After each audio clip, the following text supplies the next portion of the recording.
to join us on the dais. Dr. Ashish Singh is the professor and head of the Department of Medical Oncology here at CMC Vellore. He completed his training in medical oncology at the Tata Memorial Center in Mumbai. He is an investigator in multiple clinical trials, including those on breast cancer and pancreatic cancer, and his work has been published in over 100 articles in peer-reviewed journals. His areas of interest include breast, head and neck, and lung cancers. Our speaker for today is Dr. Ajoy Oommen. He is currently an associate physician in the Department of Medical Oncology.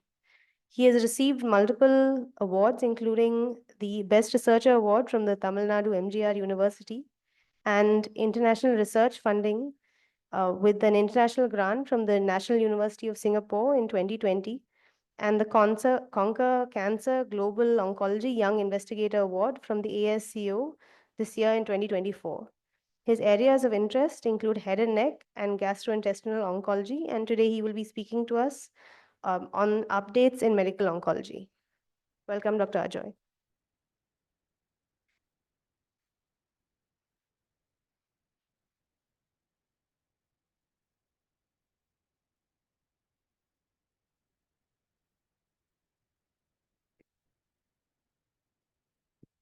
Good morning, everyone. So thank you for this opportunity to speak here.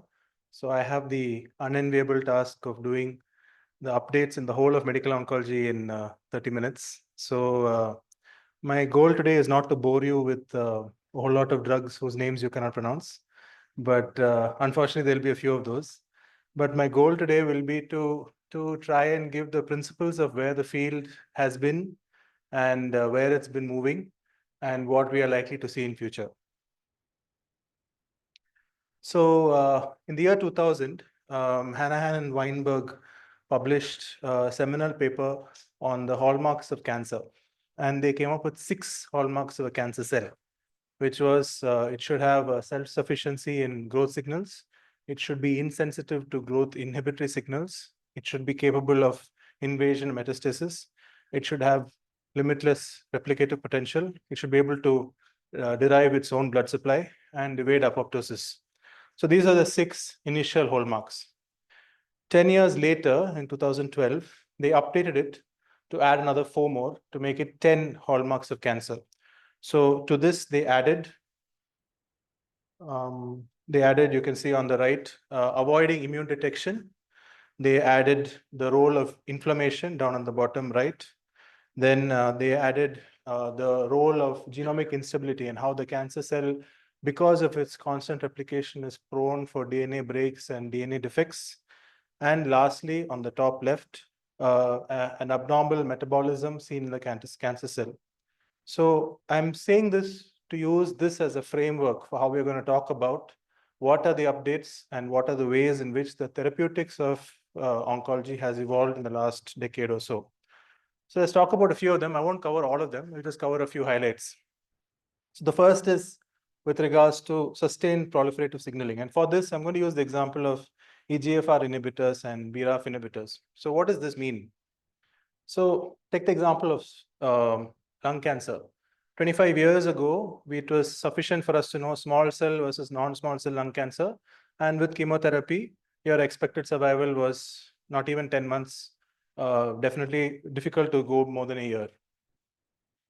Then about 10 years ago came the update that non-small cell lung cancer actually consists of multiple mutations, or it's driven by multiple driver mutations. You can see the pie chart here, the commonest of these being the EGFR mutation, which accounts for around 30%.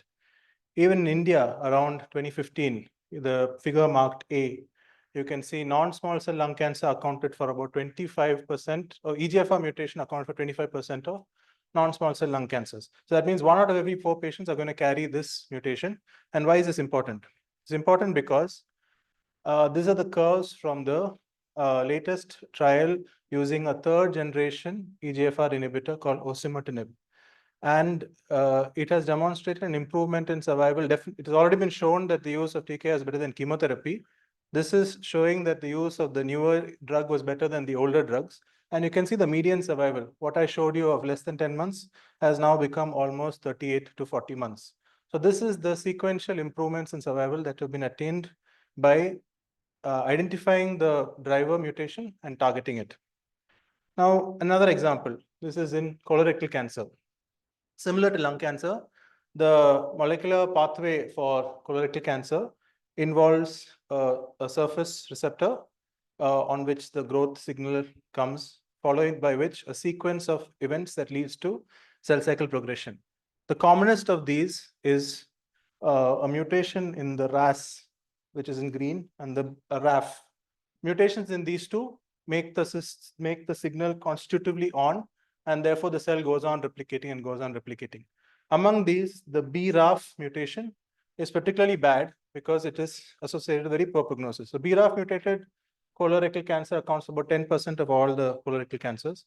And you can see from these two pictures, the bottom, the yellowish curve shows the prognosis of patients with BRAF mutated colorectal cancers much worse than any other type of colorectal cancer. Similarly, on the right, the red line in a different study showing the poor prognosis associated with colorectal cancers. Okay, yeah.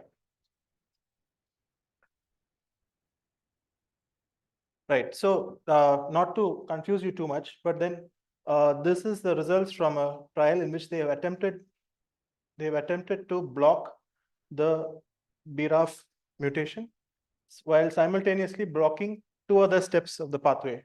One is a MEK inhibitor, another is a antibody here. So by blocking multiple steps of the pathway, they attempted to see if this will improve the survival. And that's what they found.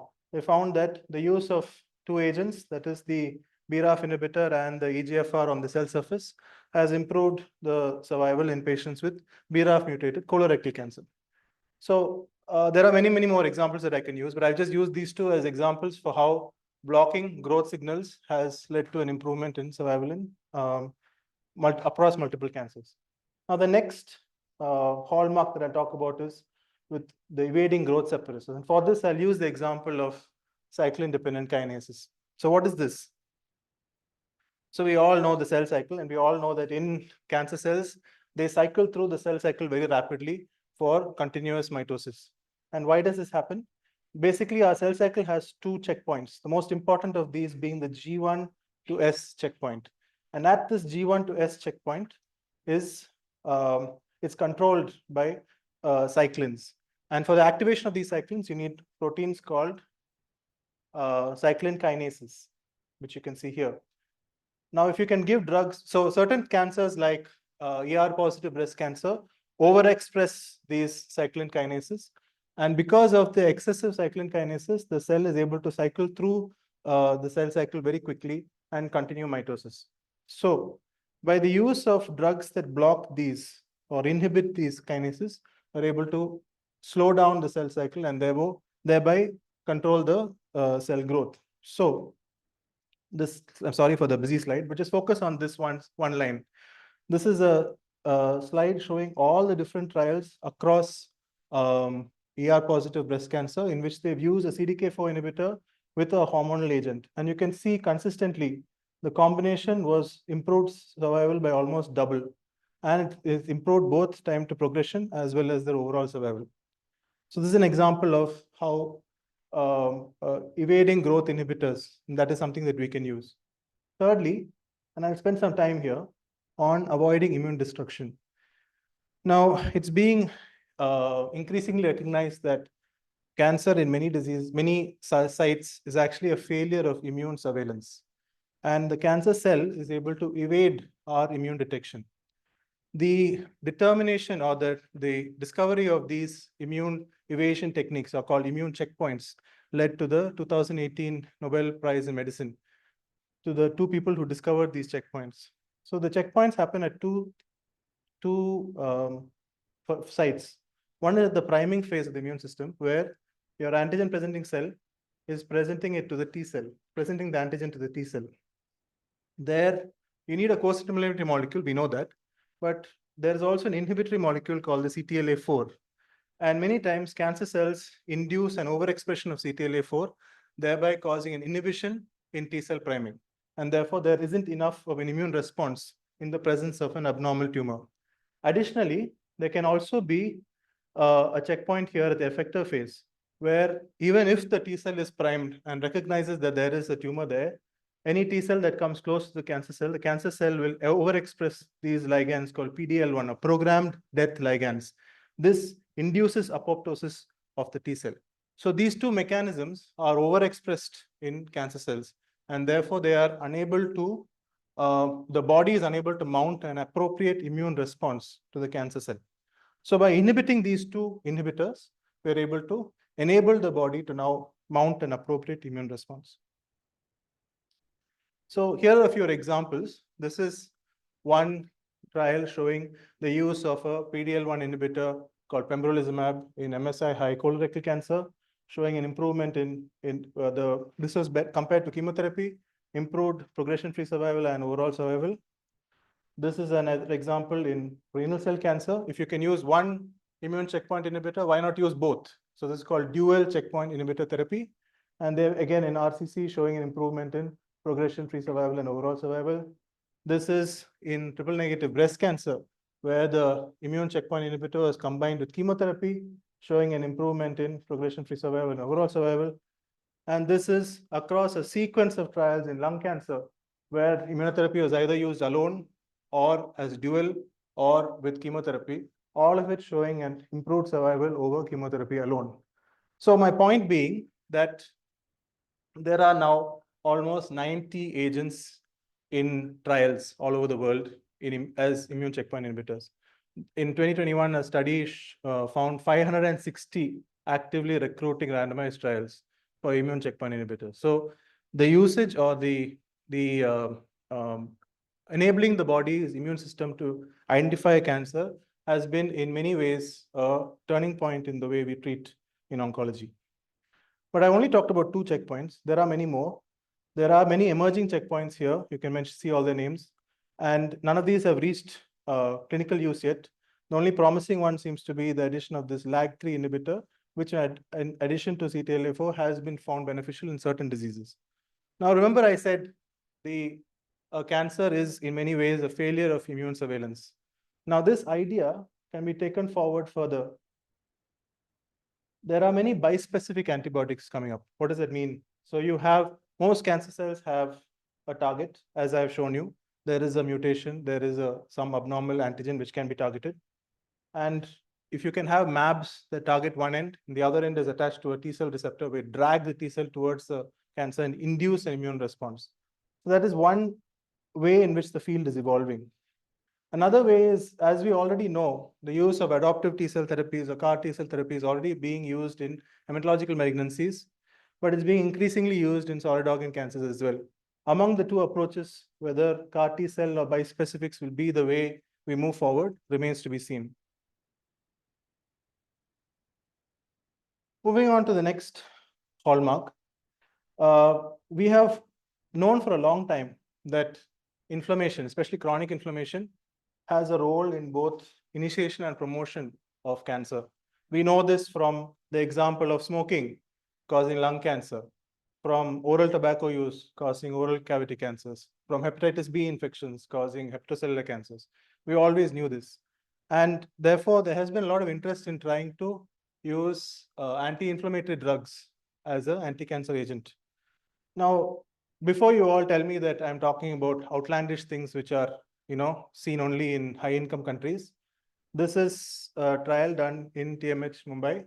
They have used simple drugs, celecoxib, oral methotrexate tablets, erlotinib, which is a EGFR TKI, and this was used for unresectable or metastatic oral cavity cancers. And this 3-drug regimen called oral metronomic therapy. So they've used the oral metronomic therapy in one arm. The other arm, they've added immunotherapy to it. And they found that the addition of immunotherapy to oral metronomic therapy actually improved survival. This was a landmark paper. This has really impacted practice all across India. And this is a picture from our own study showing that the combination of immunotherapy with chemo or these metronomic combination results in very good responses. So this is a waterfall plot. Each vertical line represents one patient, and this represents the change in tumor size from baseline. So as you can see, some of the blue represents patients who had a complete response on treatment. The green is the partial response. There are a few patients who progressed on treatment, but that is truly the minority. This is also from our own work here. This is in a group of patients who had unresectable oral cavity cancers, for whom we've given a combination of metonomic therapy, chemotherapy, and immunotherapy. And we converted 79% of patients who were actually inoperable at presentation were converted to surgery. And you can see the response rates here. The follow-ups for survival is ongoing. Lastly, I'll talk about genomic instability. And for genomic instability, as an example, I'll use what is called a PARP inhibitor. What is a PARP inhibitor? So we all know about BRCA. We all know that BRCA is an important gene mutation in breast and ovarian cancers. The PARP is a protein similar to BRCA, but in a different way. It's involved in DNA repair, polyadenylyl ribosyl phosphate.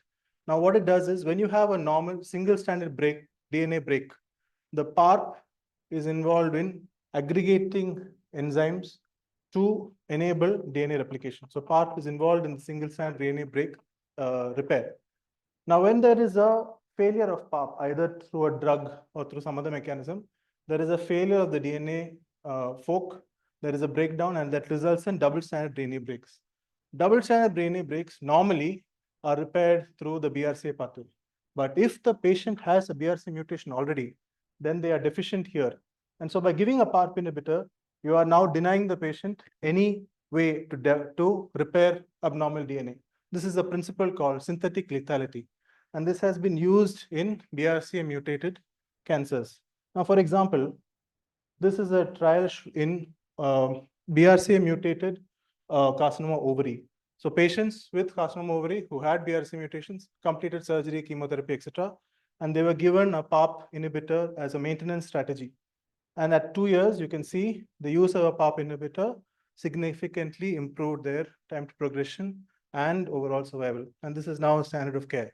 Now, we have similar strategies being attempted in prostate cancer and in other cancers as well, which are related especially to BRCA mutations. Now, you'll notice that I haven't said the word chemotherapy much till now, although anybody who's worked in medical oncology will know that chemotherapy still forms the backbone of what we do. And that's because we always tend to think of chemotherapy as a treatment of a last generation or treatment of the past. But that's actually not true. Chemotherapy has many advantages.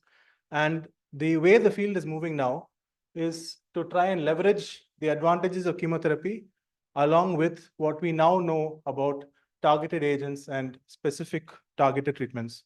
And so we're coming through a wave of ADCs or antibody drug conjugates, where you have a drug target, like for example, the HER2, along with a linker, which binds to a payload, which is a chemotherapy molecule. So you have the advantages of both. You have a specific treatment along with the good response rates that we see with chemotherapy. And therefore, ADCs or antibody drug conjugates are going to be the new wave of cancer drugs coming forward. And you can see here multiple drug targets already identified, multiple payload or chemotherapy agents have been bound through different mechanisms, enabling both extracellular cleavage and intracellular cleavage. Lastly, the latest edition of Hannan and Weinberg in 2021 came up with 4 more hallmarks, which are called enabling or emerging hallmarks. Now, among these, I am going to talk about mainly this one, the role of the gut microbiome. Now, you must be wondering, what is the gut microbiome got to do with cancer? We don't have direct evidence yet, but it seems to be from a lot of indirect evidence that our gut microbiome really does play a role in cancer promotion as well as response to treatment. For example, this meta-analysis of 12,000 patients across 34 studies looked at patients who received antibiotic therapy within the first 14 days of use of a checkpoint inhibitor, immunotherapy, and found that the early exposure to antibiotics adversely affected their cancer response, and even their survival. Another interesting pilot study looking at patients with multiple myeloma who are not responding to standard immunotherapy. A fecal microbiota transplant was done from those who were excellent responders, transplanted to non-responders. And after the transplant, 30% of patients were rescued, and those who were non-responders became responders. So I'll stop there, and I hope that we've covered a lot, and I hope that this overview has been helpful. Thank you.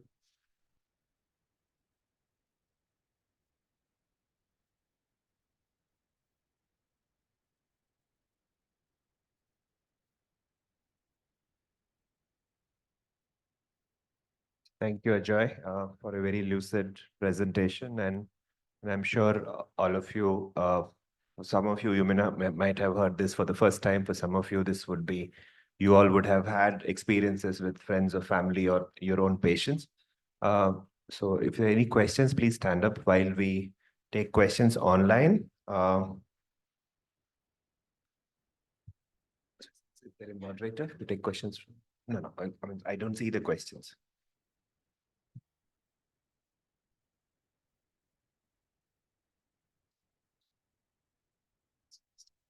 Okay. So while we wait, we can have some questions from the audience here.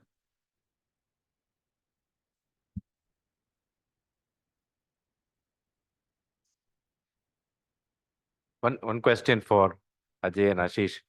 Is there something which general medicine people can use? Suppose you're in a mission hospital, you've got some myeloma, because all of these sound very exotic and very expensive. Is there some cutting edge in medical oncology just made, like that waterfall study you guys are showing from TMH? That is some oral therapy which I suppose physician in a small hospital can use. Or are all of these so cutting edge that you really need to have an oncologist to use? No. So the way I mean, Ajoy talked about multiple actually aspects. The head and neck study which you are referring to, actually there, what we discussed is a concept of oral metronomic chemotherapy. Now, we all know what is a metronome. Metronome is like small doses delivered very frequently, and it doesn't necessarily have direct anti-cancer effect, but it acts on the tumor microenvironment. And in addition to that, I mean, we also combine with small checkpoint inhibitor immunotherapy. So of course, I mean, it's about in which facility this treatment should be administered is directly proportional to the expertise and the ability and the training of the nurses and the people to manage the adverse events. And a lot of these actually, I mean, when we thought about oncology treatment, when we thought about chemotherapy in the olden days, even in general public, people are scared. It's going to be toxic. I'm going to be neutropenic. I'm going to have sepsis. I need blood transfusion, antibiotics. But all that is changing because many of these treatments, because they're very specific and they're tailored to the molecular alteration, therefore they're less toxic as well. So of course, a lot of these can be done. Like for example, metronomic chemotherapy and a low dose checkpoint inhibitor immunotherapy, yes, it can be done. But what it requires is awareness and training. And you have to be a very good physician. That's one point I wanted to make to a lot of our young colleagues now. As you see that with all these advancement, what's happening? Medical oncology is no longer just cytotoxic chemotherapy. So as you use you block various pathways, you block various cell cycle enzymes, you increase your anti-tumor immunity. You do come across adverse effects which are probably not what you have seen earlier. Like for example, in medical oncology with rampant use of checkpoint inhibitors, we commonly see say hypophysitis, patient coming to casualty with headache, extreme fatigue, sodium of 120, right? So so we all as we have to be very good physicians in order to kind of pick these syndromes. Dr. Dilipata is there, and I still remember how when Sir used to do rounds, he would say your differential diagnosis should be an infection, inflammation, neoplasm, and in his style, and that's like priceless teaching, and many of our patients have multiple other issues going on. they're diabetics, their creatinine is high, they're on some other drug which can cause this. So of course you have to be an astute physician to look after a cancer patients in today's era. And so the training which you're undergoing right now, of all of you, even if you want to do oncology, if you're not a good physician, you'll become a very bad oncologist. So that's how I will say. And to answer your question in short, a lot of these, and especially sometimes a lot of the molecules he talked about, in the future, we see them coming as subcutaneous treatment. Yeah. And they can easily be administered. And what we need is more educational program, more training, and more exposure to develop that confidence. One more question. I don't know this time. That is, yesterday we had the rheumatology. So they were saying that, I mean, it may sound Western world may be shocked, but instead of, let's say, giving rituximab every month, we'll decide to give it every alternate month and see what happens. Instead of giving 500, we'll give 200 and see what happens. And we're not finding too much different outcomes.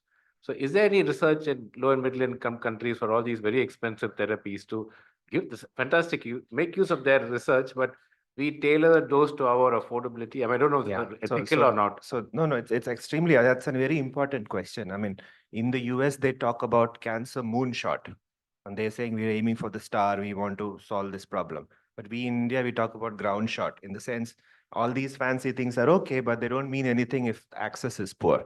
So in order to provide access, again, a lot of these important, one thing is cost, which we know we have very little control over it unless we in India develop our own indigenous drugs, which may happen in the future. Other thing is access. So what you're saying is about, we talk about the approved dose or approved schedule, and a lot of the time it's not based on pure science. Because we know all these are clinical trials funded by pharmaceutical industries, and they don't want their drug to fail. So they would choose a maximum tolerated dose rather than what we call, say, optimal biological dose. So the other day, so what the immunotherapy trials which he showed, they would use even, say, 240 milligram every 2 weeks. But a lot of the dosing we use is sometimes just 40 milligrams or just 20 milligram every 3 weekly. So again, this has to be scientifically done. So we are doing a study with our clinical pharmacology.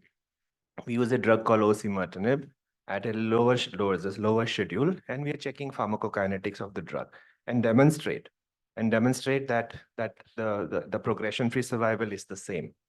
So molecule to molecule, based on the mechanism of action, based on the pharmacokinetics, you can vary. A lot of these drugs have very long half-life. You don't have to dose it every day.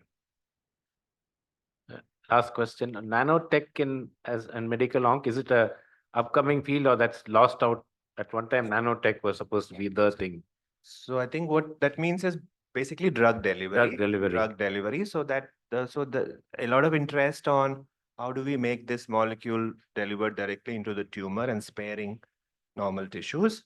So we do have, technologies by which we kind of say lipid coating, like we have amphotericin, liposomal amphotericin. Similarly, we have chemotherapy drugs as well.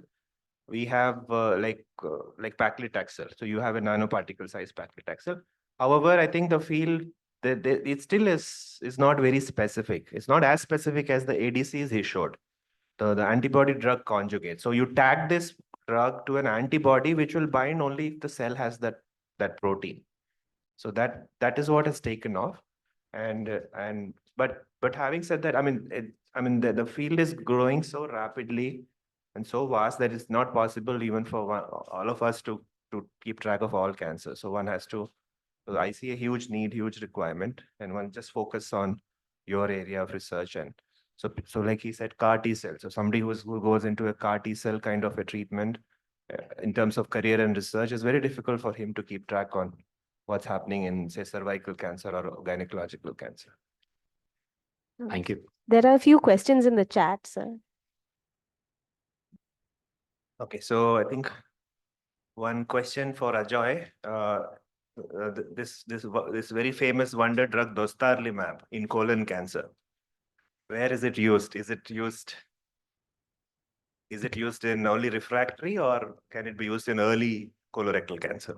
So I kind of can guess where the question is coming from. Dostarlimab was in the news. It was a wonder drug because the NEJM paper had 14 patients. All of them had a complete response in rectal cancer. But just remember that at the end of the day, dostarlimab, just like nivolumab, pembrolizumab, and all of them are just a PD-1 inhibitor.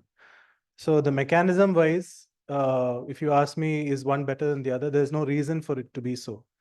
Now, where do we use it? So it depends on where you're asking the question from. If you're asking me the question from the USA, then the answer is, oh, you can use it only in rectal cancer in these licensed FDA licensed approvals only. But if you're asking me the question from India, we don't have to follow we are not privy to their FDA licensing rules. So in the reason why I'm bringing this up is with respect to the previous question about cost. Dostarlimab is priced such that it is truly unaffordable. I don't think I've ever prescribed it for anybody. Sure. So I think in general, it's just another PD-1 inhibitor. Yeah. And so there's another question for you. What could be the biological plausibility of gut microbiota improving anti-cancer treatment response? Okay, it's a nice question. So I only touched the surface generally of what gut microbiome does. Now, there's been a lot of research on what is the organism, the magic one that you can give as a pill that's going to make a non-respondent responder, and they haven't found one. So it's not about a single organism, but it's about a group it's called a colony of organisms that together seem to have some sort of effect in modulating the immune response. Now, this is important in today's day and age where we are using immunotherapy more and more. So this differs a lot from the previous generation of cytotoxic chemotherapy in the very mechanism by way it acts, just like how Sir said. So that's basically the rationale. Also, there's a lot of work saying it's all about understanding anti-tumor immunity. And so if you have a tumor which is growing in your body, it's metastatic. Of course, the tumor has evaded your immune response. And how it does is we still are trying to understand. They say the tumor secretes substances which causes some kind of an ileitis, and it causes translocation of your gut microbiome through the portal venous system, and some of these microbiomes are even found in the tumor microenvironment, and they play a role in kind of how how does your body it's basically it's a fight going on between your T cells and the tumor cells in your lung, in your liver, in your bone. And these gut microbiomes, they do play a role in recruitment of your T cells. And some of these are good players, some of these are bad players. And people are still trying to understand. And that's the rationale how when he showed. So he showed some patients with melanoma who did not respond to immunotherapy. And when they were just given a set of pills loaded with some other bacteria, they started to respond. So of course, it's the bacteria which made the difference, and how it made the difference, we are still trying to figure out.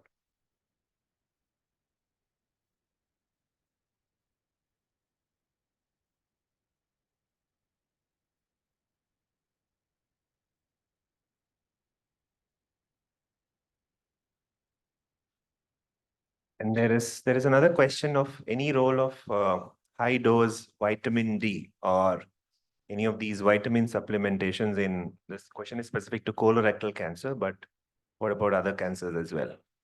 As far as I know, I think in terms of nutritional supplementation alone, there's no definitive positive trial showing that some high dose of these particular nutrients or vitamins benefits in any way. Yeah, and of late, I think recently there's a randomized control trial also on this topic, and it was a negative trial. So earlier days, we used to hear high dose vitamin C, high dose vitamin D, but the evidence is very weak. We wouldn't recommend it. Thank you.